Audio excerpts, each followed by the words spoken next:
MXPRO installation video. Take out the hex wrench and the 2 largest screws. Take the large hole connector to install. Fix it on the side of the conveyor belt. Make sure the connector is firmly and stably installed. Install the aluminum tube bracket. Tighten the screws. If you can't pull it or pull down, it's fixed. Then put the cross connector in from the top. Then tighten the screws. Do not shake it. It's the same method to install another aluminum tube bracket. Then install another cross connector.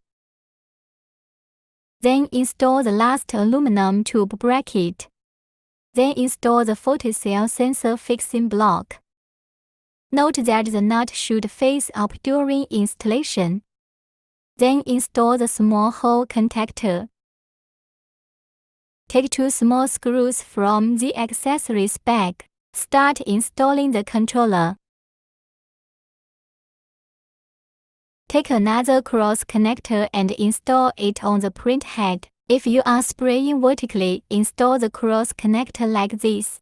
If you are spraying sideways, install the cross connector like this. Today, I will demonstrate the vertical spraying method. Install it like this. Take out the small screws from the accessory bag. Tighten the screws and fix them.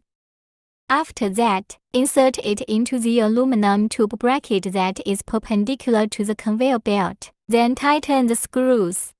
According to the size of the printed material, adjust the height of the print head from the conveyor belt. Take out the print head. Both ends of the controller connecting cable are the same. There is a notch, M1, and add the print head and plug it in. Connect the other end to the controller. There is a power adapter here. Connect the 3-phase port of the adapter first. Connect one end of the adapter to the power supply. Connect the other end to the controller. The above are the installation steps of MXPRO.